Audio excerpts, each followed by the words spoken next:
When you can admit that you're wrong, you shall be free. Don't resent seeing yourself as you are. That's the problem. Yes? That's true. But, my error has always been to admit to certain wrongs, but not to actually, I've not been blessed until recently to see that my wrong isn't just in the moment and just in this situation, and what I did or what I didn't do. But my whole nature about me is corrupt. Yeah, very good point. And there's nothing I can do to change that. That's right. No amount of looking, no amount of suffering, no amount of nothing can change my nature. Do you guys understand that? Yes. You're not just wrong with one situation and right with this situation, and then wrong with this situation. You're wrong, period. Your whole nature is wrong. And that's what people can't see. And again, let me say this to you, you can't even make yourself see that. You have to ask him to allow you to see yourself. Because if you try to see yourself, you're not going to see yourself fully. Yeah, you admit that you're a liar. I do lie once in a while. I do cheat once in a while. You're not going to allow yourself, your pride will not allow you to see yourself as you are. He got to show that to you. You got to ask him to let me see myself as I am, and then drop it. And one day, you'll walk, for me, I remember asking this question, God, let me see myself. Let me see myself as I am, right? And I forgot I asked the question. So I'm getting up one morning, all in the mirror doing my thing. And all of a sudden, I just saw a dark person. It's like my physical self faded away, and I saw a dark, burnt out person. And I'm like, wow. It blew my mind, but it set me free. Because I had never seen myself fully like that.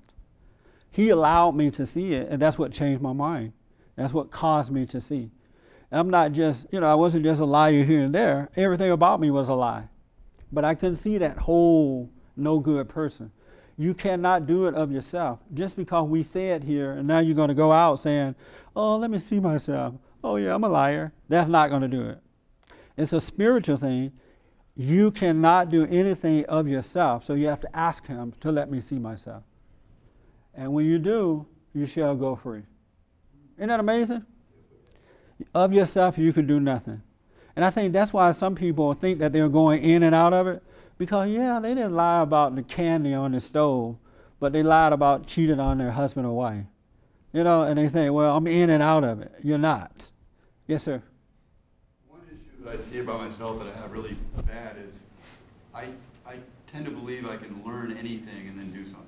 Right. I'm not saying I can't learn anything, that's a bad thing in and of itself, but right. It's bad because it's my savior. I use learning to get something. I can learn how to do this so I can do this and get money, or I can learn how to do this and get some physical thing I can get from it. Yeah.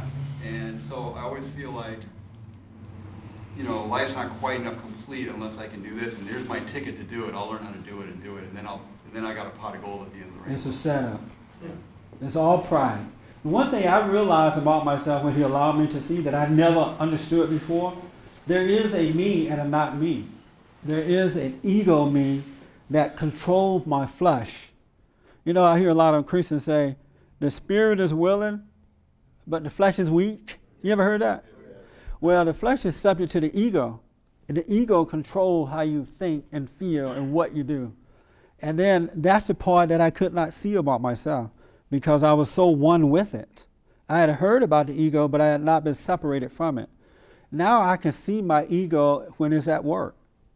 I can absolutely see it, and it's something else to see that there's something else that's controlling your fleshly being, making you do the things that you don't want to do. Isn't that amazing? There's another identity, another spirit, and it's not you. I was talking to a young man this morning who says that he could walk into a store to buy something, a product. He says to himself, I'm going to this store and I'm going to get this hammer or screwdriver, right?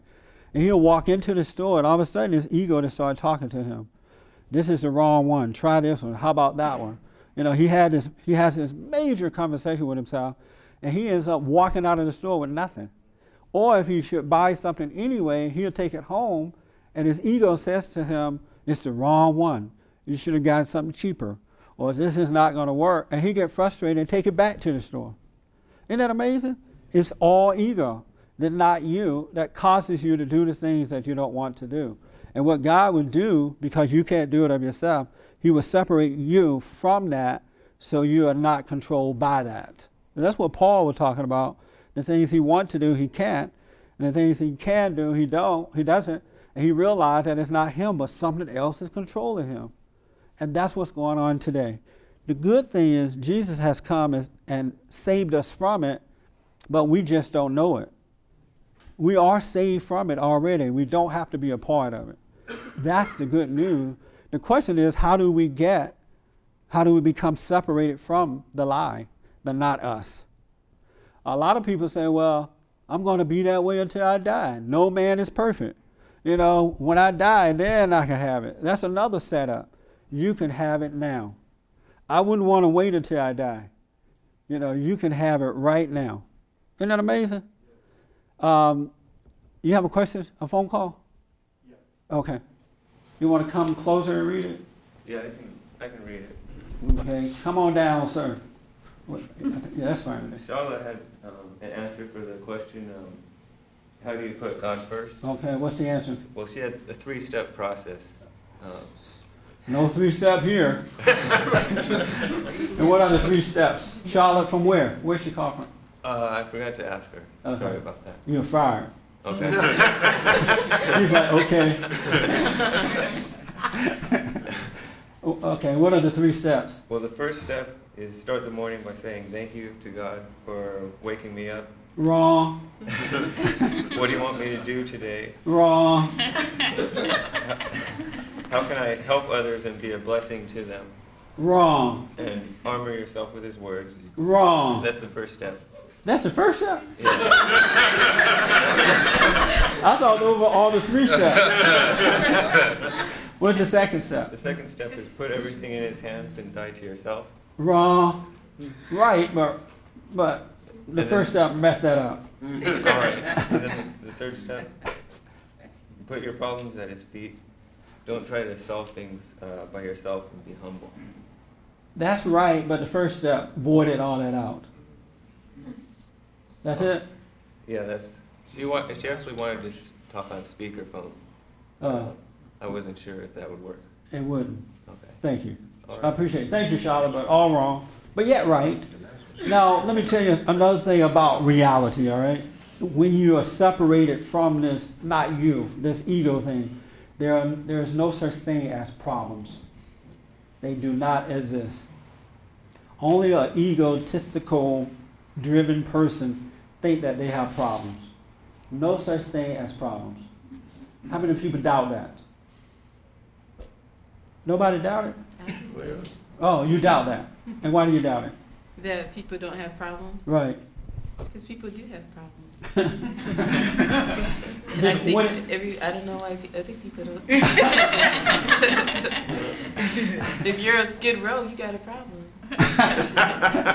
No, if you're on Skid Row, you have an opportunity. But you know, if you have an addiction. You have an opportunity. Yeah. It's not a problem. If you're on Skid Row, you're in a perfect place to take a look at yourself and overcome it. You have nothing to lose anyway, so why not die from your ego? You know what I mean? Everything that happens to us is an opportunity. It's just an issue. It's a challenge. It's a situation that allows us to come closer to God. Really, to cry out to Him, to trust Him. That's all that it is. But if you're an angry, egotistical, driven person, then you think it is a problem, because that not you're going to tell you, you got a problem. And you're going to believe the lie, and now you have a problem. Isn't that amazing? It's a setup. It's a lie. Your pride lies to you, and it sets you up to suffer unnecessarily. Christ has already come so that we don't have to go through this stuff anymore. But the problem is, how do we get there? How do we get to this life that I'm talking about? You don't have a problem, folks. It's a lie.